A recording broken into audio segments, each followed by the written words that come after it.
அனைவருக்கும் வணக்கம். இன்னைக்கு உத்தண்டியில் கொடியேற்ற விழா எல்ஜேகே லட்சிய ஜனநாயக கட்சி சார்பாக கொடியேற்ற விழா இன்னைக்கு வச்சுருந்துருவோம். அது நல்லபடியாக நிறைவடைந்தது. ஸோ இதான் ஃபஸ்ட்டு தமிழ்நாட்டில் கால் பதிக்கிறது. இந்த மாதிரி நாங்கள் தமிழ்நாடு மட்டும் இது முதல் பயணம். இது போக தமிழ்நாடு சுற்றுப்பயணம்லாம் இருக்குது. ஸோ அதை இப்போ இன்னைக்கு இருக்கிற நிலைமைக்கு பார்த்தீங்கன்னா திராவிட கட்சிகள்லாம் மக்கள் நிறைய மாற்றத்தை எதிர்பார்க்குறாங்க. திராவிட கட்சிகள்லாம் இன்னைக்கு அவங்களோட செயல்பாடு இதெல்லாம் கொஞ்சம் குறைவாக இருக்கனால இன்னைக்கு இளைஞர்களை மக்கள் பெருசாக எதிர்பார்க்குறாங்க. அதுக்கு ஒரு எடுத்துக்காட்டாக தான் இன்னைக்கு இருக்க நம்ம முதலமைச்சர் திரு விஜய் அவர்கள், அதே மாதிரி திரு அண்ணாமலை அவர்களும் வந்திருக்காங்க. அது போல் இப்போ நானும் இந்த மாதிரி தமிழ்நாட்டுக்கும் புதுச்சேரியிலையும் நாங்கள் கால் பதிக்கிறோம். இது கண்டிப்பாக வளர்ச்சி திட்டத்துக்காக நம்ம இளைஞர்கள்லாம் அரசியலில் இன்னும் ஈடுபாடு அதிகமாக இருக்கணும். இந்த அரசியலுக்கு சம்பாதிக்கிறோங்கிற நோக்கம் இல்லாமல் நம்ம நாட்டுக்கும் நம்ம ஸ்டேட்டுக்கு நம்ம நல்லது பண்ணணும், நம்ம வளர்ச்சி பாதையில் எடுத்துகிட்டு போகணுங்கிற ஒரே நோக்கத்தில் இந்த அரசியல் கட்சி ஆரம்பிச்சிருக்கோம். அதே மாதிரி எங்களோட செயல்பாடுகள்லாம் அதை நோக்கி இருக்கும். தமிழ்நாட்டின் நோக்கத்துக்கு தமிழ்நாட்டில் இப்போ கட்சி ஆரம்பிச்சிருக்கீங்க, எல்லாம் நோக்கம் அதாங்க, நம்ம நாட்டை நல்லபடியாக முன்னேற்றணும். இன்னைக்கு வரைக்கும் நிறைய அடிப்படை வசதிகளும் இன்றைக்கும் பிரச்சனைகளாக இருக்குது. இன்றைக்கு வரைக்கும் நம்ம பார்த்திங்கன்னா நம்மளோட சமமாக சிங்கப்பூர் மாதிரி நாடுகளும் நம்மளோட சேர்ந்து தான் நம்ம சுதந்திரம் அடைஞ்சிது. அப்படி இருந்தும் இன்னைக்கு பார்த்தீங்கன்னா நம்மளோட வளர்ச்சி இன்னும் ரொம்ப பின்தங்கி தான் இருக்கும். 2 நாள் முன்னாடி கூட இதே இடத்துல தண்ணியில் உப்பு தண்ணி அதிகமாக இருந்திருக்குன்னு சொல்லி மக்கள் பிரச்சனை போராட்டம்லாம் பண்ணியிருக்காங்க.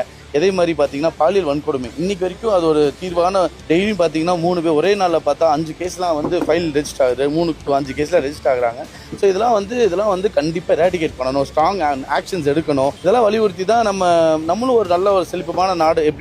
இப்போ கூட நாங்கள் பூட்டான் போயிட்டு வந்தோம். பூட்டான் தான் இருக்குது உலகத்திலே ஒரு ஹாப்பினஸ் இண்டெக்ஸ்ல ஒரு முன்னோக்கி முதன்மையான இடத்துல இருக்கு. மக்கள்லாம் எப்படி சந்தோஷமா வாழணுங்கிறதுல ஒரு முன்னோடியா இருக்காங்க. அது போக கார்பன் நெகட்டிவ் நம்ம இன்னைக்கு காற்று அவ்வளோ மாசுபடுத்துறோம், தண்ணியை மாசுபடுத்துறோம். அந்த நாடு கார்பன் நெகட்டிவா இருக்கு. இந்த மாதிரி எடுத்துக்காட்டை எடுத்து அவங்க ஒரு நாட்டை உருவாக்கணும்னு நினைக்கிறாங்க. அப்படி நாம எங்கேயோ தொலைநோக்கு பார்வையோடு போகும்போது நம்ம எல்லா வளர்ச்சி எல்லா கனிமம் எல்லாமே நம்ம கிட்ட இருந்தும் நம்ம நிறைய விஷயத்த நம்ம இழந்திருக்கோம், விட்டுருக்கோம். இதை திரும்பி நம்மளோட மரியாதையும் மதிப்பையும் அது போக நம்ம வளர்ச்சி மீட்டெடுத்து உலகத்துக்கே ஒரு முன்னோடியாக இருக்கணுங்கிறது தான் எங்களோட நோக்கம். புதுச்சேரியில் 50 நாட்கள் தாண்டிடுச்சு ஆட்சி அமைச்சு, இன்ன வரைக்கும் அமைச்சரை விரிவாக்கம் செய்யலாம், அதை எப்படி பார்த்து? ஆமாம், இன்னும் போர்ட்ஃபோலியோ அமைச்சர் பதவி யாருக்கு என்னென்ன போர்ட்ஃபோலியோங்க இன்னும் டிசைட் பண்ணாமல் இருக்காங்க. 2ஆம் தேதிக்குள்ளே பண்ணுறேன்னு சொல்லியிருக்காங்க. அதுக்காக நானும் என்னோட கண்டனத்தை தெரிவிச்சிருக்கேன். இந்த மாதிரி சீக்கிரம், ஏன்னா மினிஸ்டர்ஸ்லாம் சீக்கிரம் போட்டால் தான் மக்களுக்கு பணியை செய்ய முடியும். தமிழ்நாட்டில் ஆல்ரெடி அந்த பணிகள்லாம் ஆரம்பிச்சிருச்சு. புதுச்சேரியும் பண்ணால் தான் எங்களோட வளர்ச்சி இன்னும் கொஞ்சம் வேகமாக இருக்கும். அதுக்காக நாங்கள் எடுத்து சொல்லியிருக்கோம். கண்டிப்பாக விரைவில் நடக்கும் நம்பிக்கை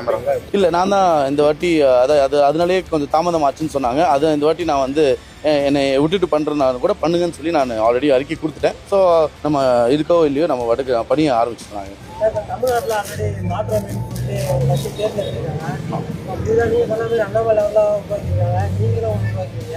எப்படி மக்கள்